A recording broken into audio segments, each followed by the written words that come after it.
In the winter of 1887, a widow in rural Georgia started selling meat from her cellar. Fresh cuts, affordable prices, always available. But when the butcher shop in town closed due to lack of business, people started asking questions. Where was she getting so much meat? And why did three men who asked that question never make it home? The town of Millbrook, Georgia, sat 20 miles south of Atlanta in 1887. About 200 people lived there. Most worked the cotton fields or ran small shops along Main Street. It was the kind of place where everyone knew everyone, and strangers stood out like blood on snow. Martha Holloway became a widow in October of that year. Her husband, Thomas, died in what the town doctor called a farming accident. The coroner's report, filed on October 12th, stated that Thomas Holloway had fallen into the threshing machine while working alone. The body was badly damaged. So damaged that the coffin stayed closed during the funeral. Martha didn't cry at the service. Several people noted this in their diaries. Rebecca Carson wrote, "The widow Holloway stood at the graveside with dry eyes. Perhaps shock has taken her tears, or perhaps she has none to give." 2 weeks after the funeral, Martha opened the cellar doors of her farmhouse and started selling meat. She hung a simple wooden sign by the road. Fresh meat. Best price. People thought it was odd timing, but times were hard, money was tight, and Martha's prices were lower than the butcher in town. The first customer was Henry Wright, a farmer who lived 3 miles east. He bought 5 pounds of pork for his family. His wife cooked it that night years later. In a statement to authorities, she would say the meat tasted fine, normal, nothing strange about it at all. But she also said something else. She said her husband got quieter after that meal, like he was thinking about something he couldn't quite remember. Within a month, half the town was buying from Martha. The meat was always fresh. She had pork, beef, sometimes venison, never much at once, but always available. Always cold from the cellar, always wrapped in brown paper and tied with string. The butcher in town, a man named Samuel Cross, started losing customers. By December, he closed his shop. When people asked where Martha got her supply, she said she bought from farms in the next county. She said she got deals because she bought in bulk. She said a lot of things that sounded reasonable enough that people stopped asking. But Samuel Cross didn't stop asking. On December 18th, he showed up at Martha's farm. 3 people saw him walk down her road that afternoon. He was carrying a notebook and wearing his Sunday coat. He told his wife he was going to find out where Martha was getting her meat. He said he'd be home before dark. He never came home. His wife reported him missing the next morning. The sheriff, a man named Wade Bishop, organized a search. They found Samuel's notebook on the road, about 100 yards from Martha's property. The pages were blank except for one sentence written at the top. "She keeps the cellar locked." The search went on for 3 days. They looked in the woods, dragged the creek, checked every barn and shed for miles. Nothing. Samuel Cross had vanished like smoke in wind. Sheriff Bishop went to Martha's farm on December 21st. He brought 2 deputies. Martha met them at the door with a calm face and steady hands. She said Samuel had never made it to her farm. She said she'd been inside all day and hadn't seen anyone. The sheriff asked to search the property. Martha said he was welcome to look anywhere he wanted. They searched the house, the barn, the smokehouse. They walked the fields and checked the well. They stood at the cellar doors, and Martha pulled out a large iron key. She unlocked both doors and pulled them open. The deputies climbed down the stone steps. The cellar was maybe 12 feet by 12 feet. Stone walls, dirt floor. Shelves lined 3 walls, holding jars of preserves and sacks of flour. Hooks hung from the ceiling beams. 3 large wooden buckets sat in the corner, covered with cloth. The temperature was cold, almost freezing. One deputy, a young man named Thomas Reed, lifted the cloth from the first bucket. Inside was fresh meat, cut into portions, packed in salt. He checked the second bucket. Same thing. The third bucket held the same. "Where does all this come from?" the sheriff asked. Martha stood at the top of the stairs, blocking most of the light from above. "I told you," she said. "Farms in Monroe County. I buy a whole animal, butcher it myself, store it here. People need affordable meat. I'm providing a service." The sheriff made his deputies check every inch of that cellar. They tapped walls, looking for hidden spaces. They dug at the dirt floor in spots. They found nothing unusual, just a cold room for storing meat and goods. They climbed back up, and Martha locked the cellar behind them. The investigation into Samuel Cross's disappearance went cold. Winter came hard that year. Snow fell heavy in January. People stayed close to home and kept their fires burning. Martha kept selling meat. If anything, business got better. The snow made travel difficult, and Martha's farm was centrally located. She had customers every few days. She'd unlock the cellar, bring up whatever they needed, and send them on their way. Her prices stayed low. Her meat stayed fresh. And if people thought it was strange that she never ran out, well, times were strange. In February, 2 things happened. First, Martha started selling meat by the bucket. For $10, you could buy a whole bucket of mixed cuts enough to feed a family for weeks. It was an incredible deal. Second, a drifter named Carl Hutchins came through town. Carl was nobody important, a wanderer looking for work. He stayed at the boarding house and did odd jobs for meals. He was the kind of man who talked too much when he drank. And on February 14th, he drank quite a bit at the town's only saloon. He started talking about Martha Holloway, said he'd been past her farm, said he'd looked in her windows one night, said he saw her in the cellar doing something that didn't look right, said the buckets weren't for storing meat, said they were for something else. When people asked him what he meant, he got quiet. Then he said he was going back to look again, said he'd prove what he was talking about. The next morning, Carl was gone. His things were still at the boarding house. His bill was unpaid. The owner said his bed hadn't been slept in. Sheriff Bishop added another name to his list of missing persons. Now people started talking. 2 men vanish after asking questions about Martha Holloway. That's not coincidence. That's a pattern. And here's where you need to understand something about small towns in 1887. They didn't have phones. They didn't have fast communication with outside authorities. When something went wrong, the town handled it themselves. And the town was starting to think something was very wrong. If you're watching this, consider subscribing. Stories like this don't get told often. The forgotten corners of American history hold more darkness than most people realize. A town meeting happened on February 20th. 40 people showed up at the church. Sheriff Bishop stood at the front. The question was simple. What do they do about Martha Holloway? They had no bodies, no proof of any crime. Just 3 missing men and a widow who sold suspiciously cheap meat. Some people said they should burn her farm down. Others said that was barbaric. Someone suggested they stop buying from her. But people needed affordable food. Winter wasn't over. Money was still tight. They decided to watch her, quietly. People would take turns keeping an eye on the farm, especially at night. If something strange happened, they'd see it.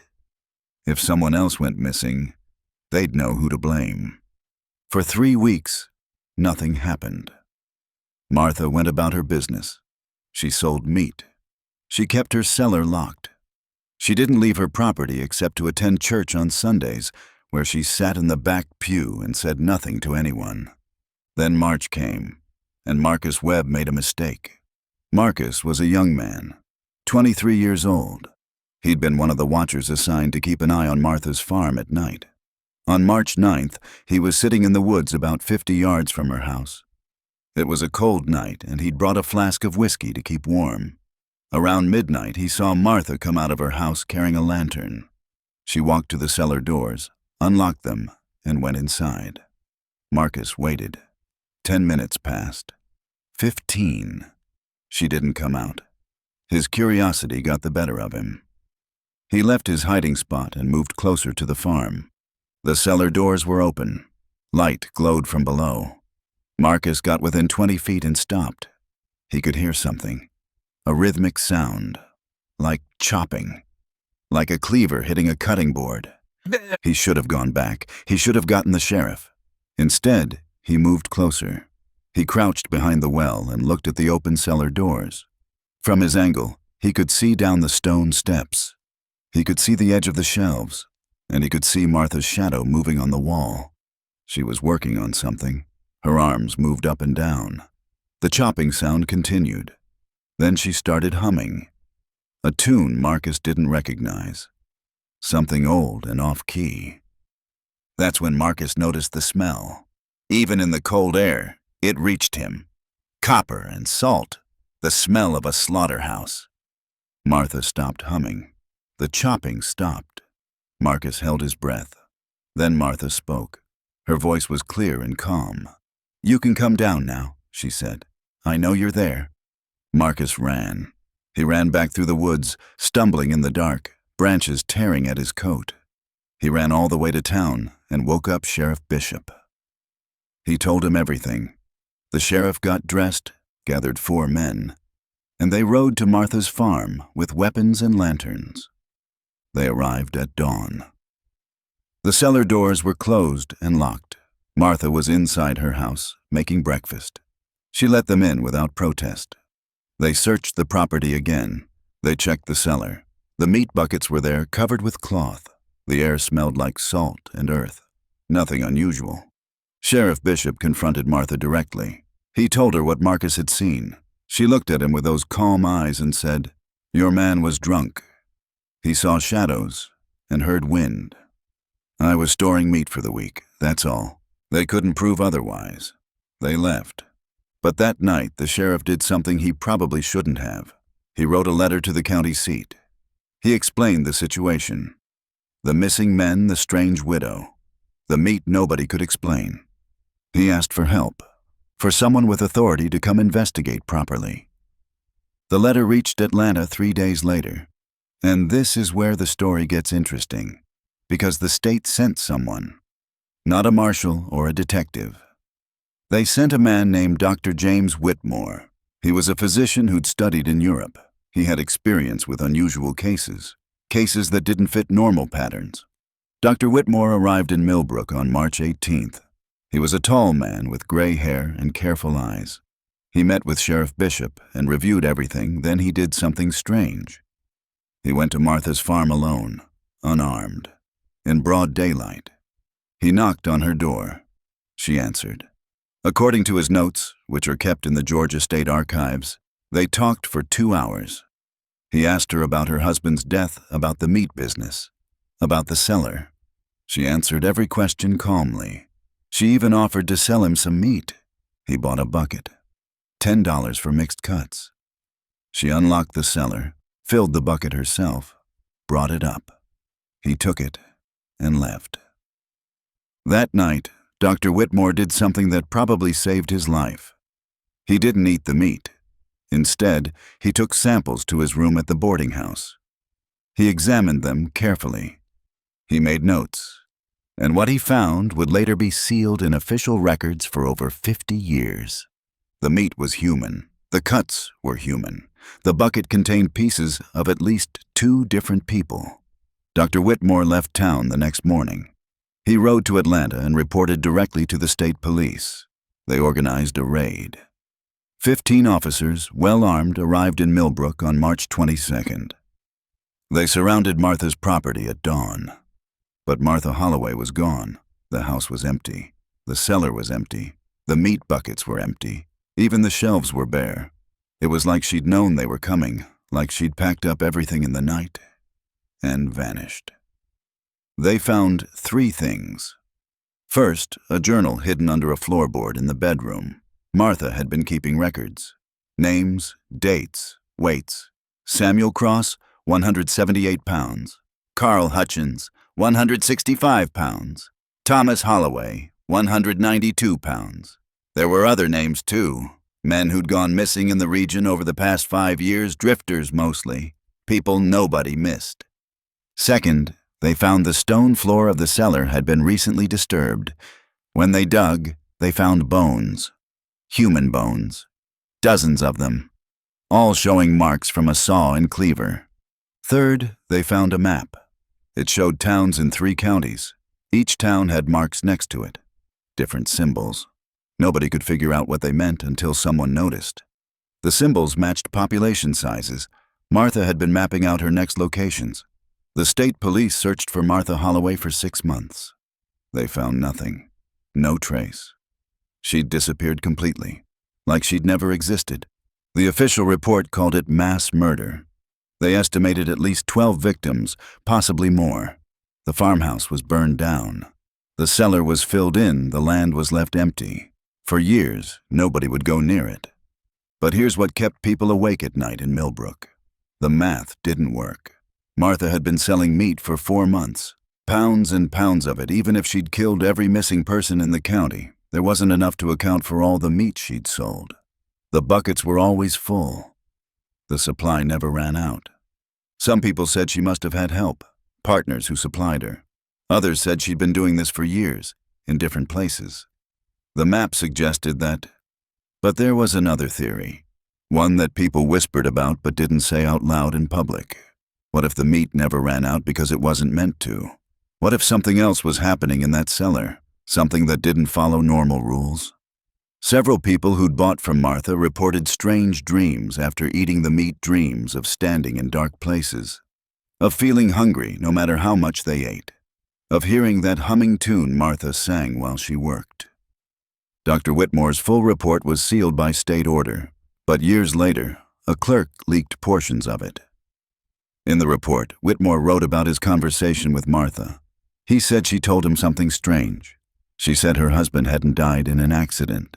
She said he'd been sick, wasting away. She'd tried everything to help him: medicine, prayer, old remedies her grandmother taught her. Then one night, she said, something came to her in a dream, a figure in the dark. It offered her a trade. Her husband's suffering would end, and she would never want for anything. All she had to do was keep the buckets full, keep feeding the town, keep the cycle going. Whitmore asked her what the figure wanted in return. Martha had smiled and said, it didn't want anything. It wanted to give. That's what made it dangerous. The town of Millbrook still exists today. It's grown bigger, modern. Nobody talks about what happened in 1887. The old farm where Martha lived is now a gas station, but if you drive past it at night, some people say their car engines run rough, like something in the ground is still hungry. The buckets were never found. Neither were the cutting tools. Neither was Martha Holloway. In 1923, a woman matching her description was reported running a boarding house in Tennessee. She was selling meat pies to travelers. When authorities investigated, she was gone. Same pattern, same disappearance. The cellar of that boarding house had the same disturbed dirt floor. Last reported sighting was in 1956. Arkansas. A diner run by an older woman. Affordable prices. Always fresh meat. The diner closed overnight. No forwarding address. And those symbols on the map? Someone finally figured them out in 1974. They weren't just marking population sizes, they were marking feeding schedules.